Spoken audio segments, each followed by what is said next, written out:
تبدأ الحلقة الرابعة والخواجة قاعد وبيلزق الورقة من الجورنال اللي مكتوب فيها انتحار قاتل زوجته، وبيقلب في دفتر كده زي ألبوم الصور وملزق فيه أخبار ناس انتحرت واتقتلت وجرايم كلها مرتبطة بالأوضة 207. أما بقى جمال جاي وهو داخل فندق اسمه مرسال مطروح. وبعدها بنروح لسارة والدكتور بيقول لها برضه نزلت الشغل؟ قالت له ما هو أنا بخف مع الشغل والحركة. قال لها بس برضه لازم حد يساعدك على الأقل. قالت له مفيش حد يساعدني، أنا لوحدي من الصبح. قام كاتب لها علاج وقال لها خديه واشربي سوائل سخنة معاه. لكن جمال بقى راح لها وقال لها تعالي بسرعة أقولك على حاجة. وقالت له خير في إيه؟ وجم قاعدين وقالت له أسيبي الأوتيل ليه؟ قال لها أنا حجزت لنا شغل إحنا الاتنين في أوتيل تاني وقبلونا ونقدر نروح فيه على طول. قالت له هسيب الأوتيل هنا علشان الأوضة؟ قال لها أيوة إحنا لازم نبعد من هنا على قد ما نقدر. قالت له طب هو فين الأوتيل ده ومرتبه كام؟ قال لها هو بعيد شوية ومرتبه أقل شوية من هنا. قالت له ما هو أنا مش هقدر أبعد عن شقتي اللي ماما قاعدة فيها، وكمان الفلوس يا دوب مكفية بالعافية. قال لها خلاص نمشي من هنا الأول وبعد كده ندور على مكان تاني أحسن، المهم إننا نمشي. قالت له ليه كل ده؟ علشان أوضة؟ ما نعمل زي الناس اللي موجودين كلهم وما ندخلهاش. قالها طب افرضي الأوضة اختارتنا هنعمل ايه وقتها؟ احنا لازم. قالت له احنا ايه؟ انت عمال تقول احنا، هو احنا ايه يا جمال؟ وقفلته بكلامها وعم مينا نده عليهم وقتها وقال لهم الخواجة عايزكم. وطلعوا الاتنين علشان يشوفوا عايز ايه. قال الخواجة لسارة تقدري تقفي في الريسبشن لوحدك؟ قالت له ليه؟ قال لها علشان عايز جمال في الأوضة 207. قال جمال بخوف كده ليه يا خواجة؟ هنعمل ايه؟ قال له بعد اللي حصل الأوضة ادمت وبقت محتاجة تجديد، دهان ونجارة وكهرباء كده يعني. وعم مينا هيجيب كل العمال وانت هتقف معاهم. ونروح لجمال وهو واقف مع العمال وبيحاول يفتح لهم الأوضة لكن المفتاح مش عايز يفتح. وقال لهم الكالون شكله بايظ، سيبونا من الأوضة دي وتعالوا نروح أوضة تانية. لكن الأسطى رجب قال له عم مينا جايبنا علشان نشتغل في الأوضة دي بأمر من الخواجة. قال لهم أنا بحاول أفتحها ومش راضية تفتح قدامكم أهو. قام قايل الأسطى رجب شاكوش ومفك بسرعة وكسر باب الأوضة ودخل ولقيوا هوا شديد كده مقابلهم. ولما دخلوا خلاص وبقى أمر واقع، جمال قال لهم أنا عايزكم تفوروا الأوضة دي، عايزكم تجيبوها من تحت لفوق ما تفوتوش حاجة فيها.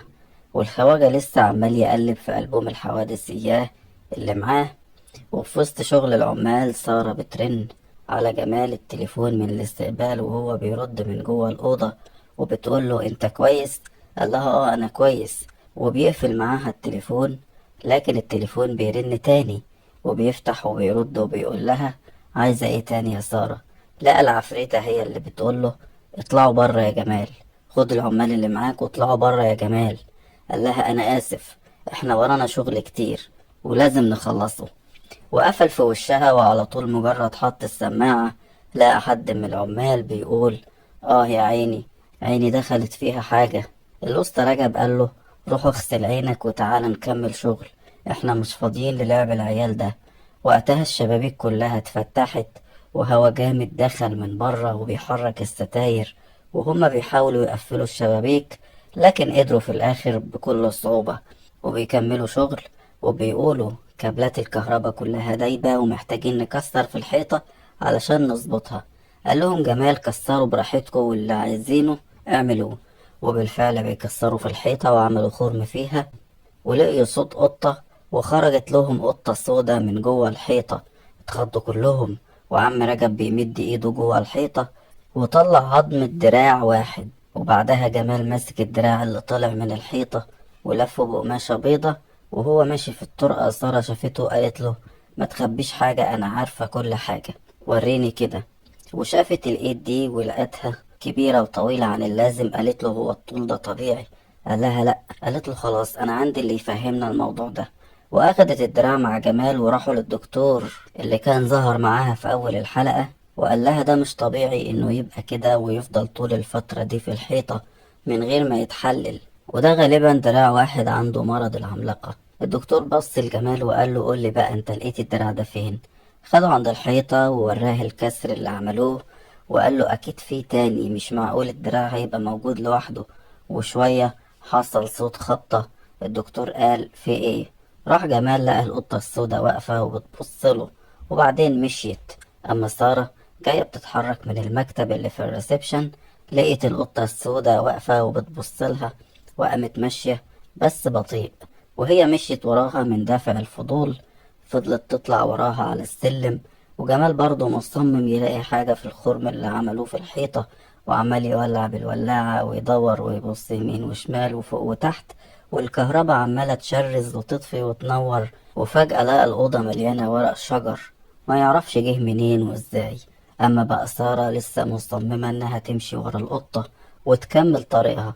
والقطة لما دخلت الطرقة وقفت سارة وركنت بره عند السلم، والكهرباء لسه عمالة تطفي وتقيد وتنور وتطفي، ورياح وأصوات تخبيط.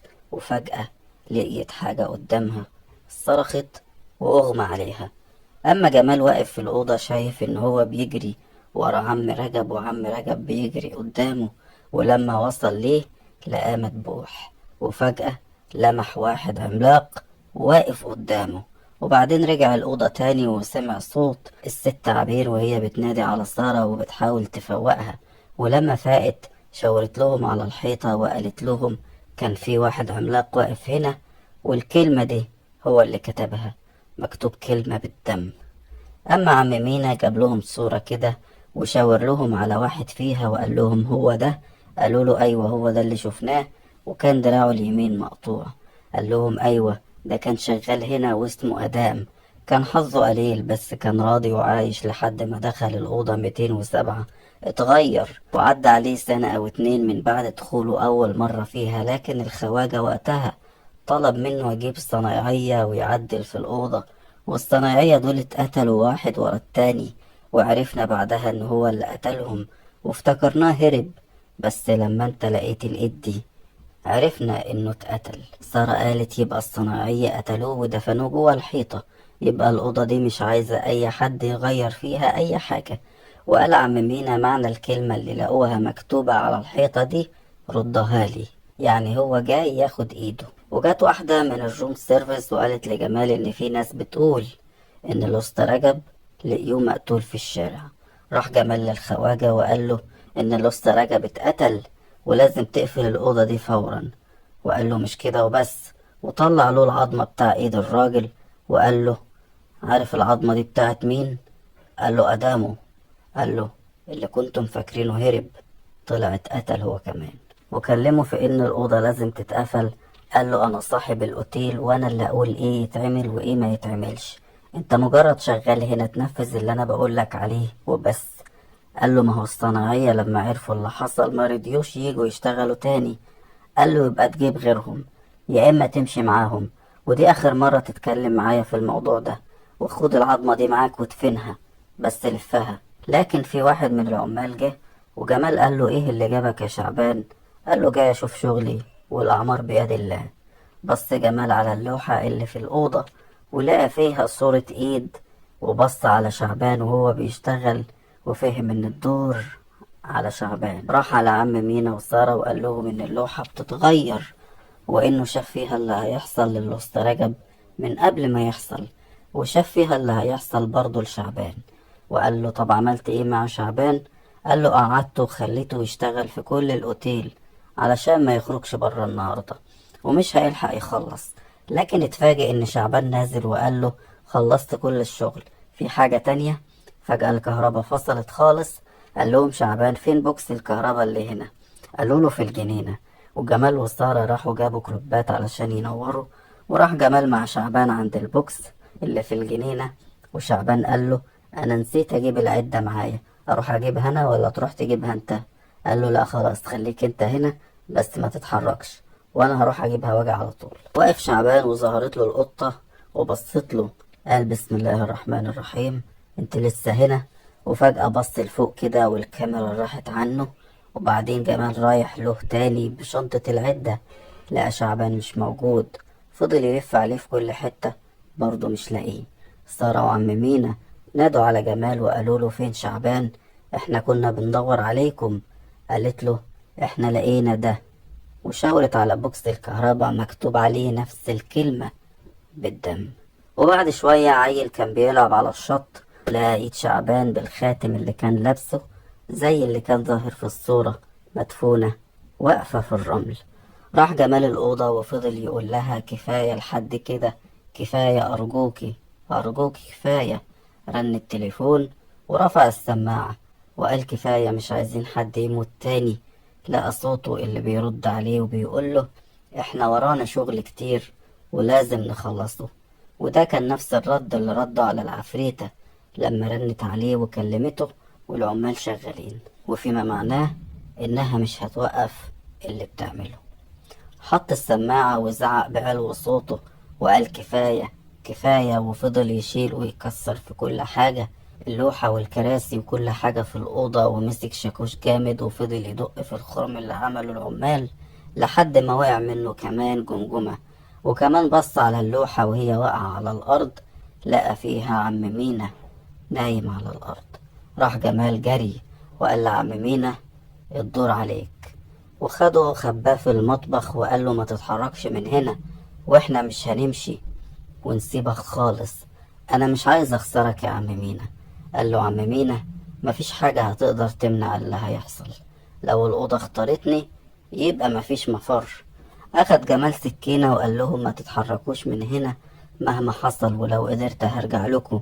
وفضل يلف بره الأوتيل لحد ما شاف القطة. عم مينا قال لسارة روحي له ما تخافيش عليا مش هخرج من هنا خالص. وفجأة جمال اتخبط على دماغه ووقع على الأرض، ونروح له بعدها وهو نايم في السرير، والدكتور سليم وسارة واقفين جنبه. والدكتور سليم قال له حظك حلو إني لقيتك قبل ما تنزف طول الليل. أما عم مينا جمع كل العظم اللي كان في الأوضة في شنطة كده وراح علشان يدفنه. الدكتور سليم بقى جهز حاجته وشنطته واستعد علشان عنده سفر، وسارة قالت له تروح وترجع بألف سلامة. ساب الدكتور الشنطة الخاصة بتاعته، مصطفى وصل له بس شنطة هدومه للعربية. سارة بقى بتفتحها لقيت فيها سكاكين وسواطير غرقانة دم. عرفت ان هو اللي كان بيعمل كل الجرائم دي. افتكرت كلامه لما قال لها ان الأوضة بتغير اللي يدخل فيها، وجات لقطات وهو بيقتل الناس واحد ورا التاني، وهو اللي كان خبط حتى جمال على دماغه. حتى القطة السودة طلعت بتاعته وراحت ركبت جنبه العربية. ولما جمال جه ورت له الشنطة خرج جري علشان يلحقه، لكن يدوب العربية بتاعته كانت لسه طالعة. أما عم مينا بقى جه ندالهم وقال لهم تعالوا بسرعة، وراحوا دخلوا الأوضة لقيوها مترتبة ومتروقة كأنها لسه متشطبة حالا، وكأن مفيش ولا تكسير ولا مفك ولا شاكوش ولا أي حاجة اتضربت فيها. واللوحة فيها صورة الدكتور سليم. أما بقى الخواجة وهو قاعد طلعت له العفريتة بتاعة الأوضة وقالت له شفت بقى أنا أقدر أعمل إيه.